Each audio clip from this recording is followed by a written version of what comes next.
To win a game like this with just 2 field goals in the last 12 minutes and Billy out up fouls, I mean, what does it say about the maturity of your team to deal with adversity like you did today?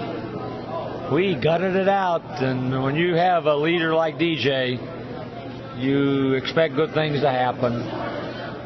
He is a relentless competitor, and I can't say enough about him, but everybody contributed. It wasn't just DJ, but DJ was sensational. We've got a good team that finds ways to win. It's not always pretty. It may not always look conventional, but it's the way we play this game in today's world. And all you need to do, look at Syracuse, Louisville, the 20-point leads, and this team that has it, and all of a sudden they go on a huge drought. That's just happens. That's just the way it is, and Vegas is good. I love Lon, and he does a magnificent job. We knew that we weren't going to continue to shoot the way we did, and we got disjointed when we got the foul problems. I thought we tried to go too fast. That created some turnovers that gave Vegas the impetus and momentum and really the drive. And we were rocked back on our heels, but we found a way to steady the ship. And for a team that people, and we're, statistically we're not a real good free throw shooting team. We made big free throws tonight, 20 out of 22. Why are you able to make free throws all of a sudden in these big games? I mean, you guys have been making them in the big games. Coaching. I work with them on free throws every day. Coach, you ever had a player break into a huddle like Billy did there after he fouled out? That was an emotional guy. Billy is emotional. Yep. He plays best when he plays with controlled emotion. Yeah. He so desperately wanted to be out there and help this team get a victory. And he's played. He was so focused this week preparing to come in here. Right. I needed to make sure that he played, controlled. I thought that he had a couple fouls that, in the way, the physicality of the game, that probably could have been uncalled, but it's play on it. But that's in my eyes. I'm sure they thought some that could have been called that weren't called. But I love Billy to death.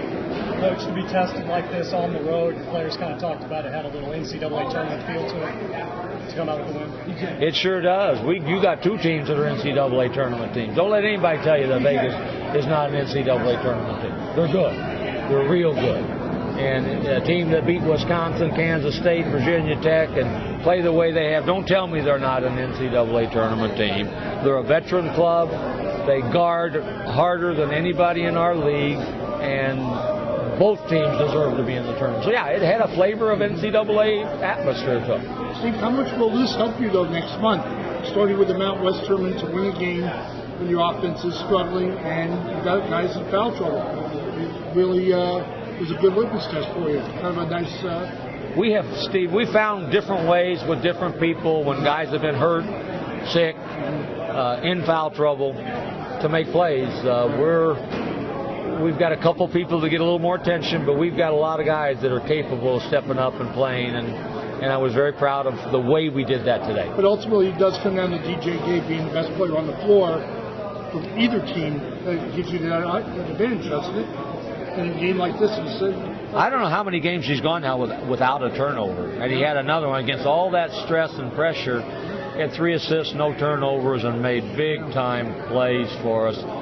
Time after time after time. Yes. Can you explain at all why he loves the big spotlight like he does and shines so well in it? He's a senior that's been around. He knows how to play, and he doesn't get rattled too badly under any circumstances. If you watch him, you never see him go bananas when something good happens or when something bad happens. He has that wherewithal to maintain a focus that all good players are able to do. But in addition to doing that, he makes plays. He makes plays that win. Coach, how about taking the court after Ohio State lost? Was that what did that mean to the players, if anything? I know, I'm sure they watched the game. It meant nothing, to be honest with you. Okay. It means that now there's nobody that has fewer losses than we do. Right.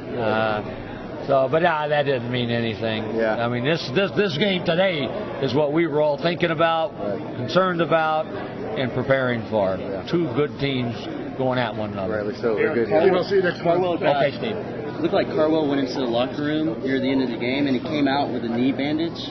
What was that all about? I have no idea. He kind of tweaked his knee a little bit. I didn't know that he left the court. Probably got a sleeve to put on. Carwell's fine. Okay. He's fine, and he made some big plays for us today too. Yeah, he really did. How were you able to pull it out towards the end when the scores were so close?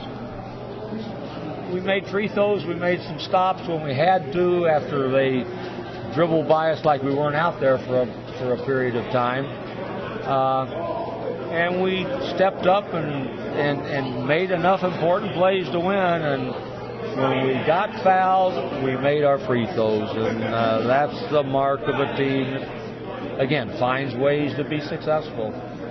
Steve, if there wasn't a Jimmer Fredette in the league, DJ Day probably be the guy. I mean, he's like the glue. He's an MVP type player.